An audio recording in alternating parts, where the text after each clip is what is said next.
Hi, it's Patrick Hutzel from intensivecarehotline.com with another quick tip for families in intensive care. So today I have an email from Bree who says, "Hi Patrick, my dad is in ICU and all they can talk about is what date they want to take him off the ventilator. The palliative care team are all over me. Now I have decided I want to take him home. Can you give me some advice?" That's a great question, Bree, and I'm very sorry to hear that the intensive care team is dealing with you in that fashion. Well, first off, at least you recognize that the biggest challenge for families in intensive care is that they don't know what they don't know. They don't know what to look for. They don't know what questions to ask. They don't know their rights, and they don't know how to manage doctors and nurses in intensive care. At least you are recognizing, that this is your challenge, and at least you're recognizing that you need outside help and you need a second opinion. It always boggles me that, boggles my mind that families come in and say, "Oh, we have to make a decision tomorrow. That's what the intensive care team told us." Well, let me ask you this. If the intensive care team asked you to jump off a bridge, would you jump off a bridge? The answer is probably no. So why would you go and work with timelines that are not to your liking? And I can see that the timelines are not to your liking by the emails that we're getting, by the clients that I'm talking to. It is not to your liking. So why would you jump through hoops to accommodate the intensive care team to potentially let your loved one die?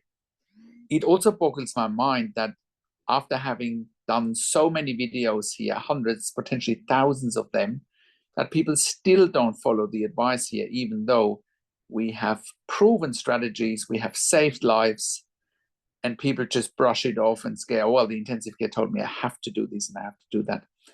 Well, families that are getting best care and treatment for their loved ones are families that take full responsibility for what's happening. They take ownership of what's happening. They follow advice, and they can think for themselves. And you can brush it off here, but if you do brush it off, you're not thinking for yourself. Sorry for the sad news here.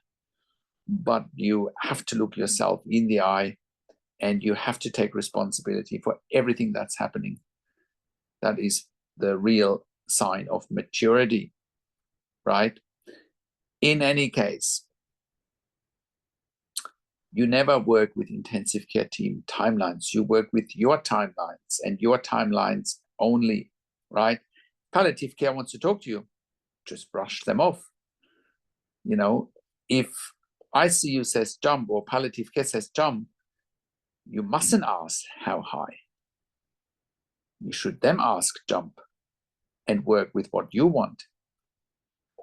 So I'm glad you're realizing that whatever they're throwing at you is not working. And I'm glad you're realizing that now finally, you want to take your dad home. I don't know the ins and outs. I mean, you probably have done your research and you've probably come across that we are also providing a service, intensive care at home, where we provide a genuine alternative to a long-term stay in intensive care, which includes long-term ventilation with tracheostomy. It includes BiPAP, CPAP ventilation, home TPN, tracheostomy care without ventilation, BiPAP, CPAP ventilation, home potassium infusion, home magnesium infusion, port management, central line management, Hickman's line management, as well as PICC line management, right? And also some of it is palliative care, but you don't want palliative care and you may not need palliative care, but what you do need is a second opinion. That is what you do need, right? I can find out very quickly for you whether intensive care at home is an option for your dad or not. I also strongly suggest here that you get a second opinion and that you let us look at medical records. I also strongly suggest that you let me talk to the doctors and nurses directly and let me ask all the questions that you haven't even considered asking. But you must ask to make informed decisions, have peace of mind, control, power, and influence. Because I can see from your email, you've got none of it, right? You're just clutching at straws at the moment. So you know, the best way I can help you is really if I talk to you and your family directly, if I talk to doctors and nurses directly. That's how I can help you the quickest. We also look at medical records, you know, to give you that second opinion and point you in the right direction. We do that all the time, once again, with very good outcomes. You know, look up our testimonial section at intensivecarehotline.com. Look up our podcast section at intensivecarehotline.com and watch what our clients are saying. I can tell you without any exaggeration that we have saved lives as part of our consulting and advocacy. So don't let the doom and gloom distract you or move away from what you want. You know, and because of that, because of all the challenges that families in intensive care face, that's also why we created a membership for families of critically ill patients in intensive care at intensivecarehotline.com by you clicking on the membership link, or by you going to intensivecaresupport.org directly. In the membership, you have access to me and my team 24 hours a day in the membership area and via email, and we answer all questions intensive care related. I have worked in critical care for nearly 25 years in 3 different countries, where I also worked as a nurse manager for over 5 years.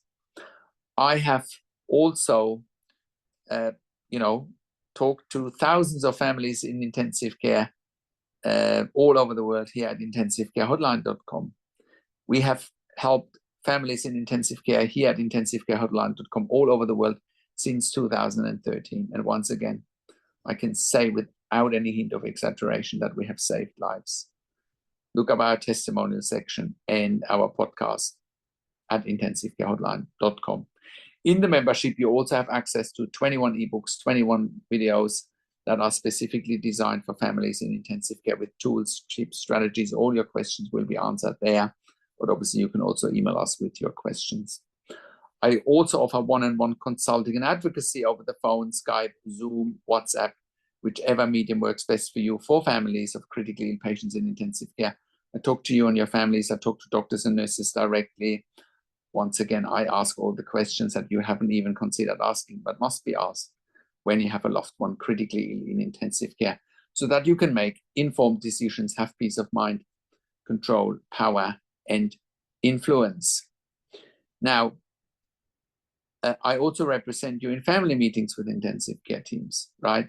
So once again, that you have clinical representation and that you get best care and treatment for your loved one and that you don't get walked all over.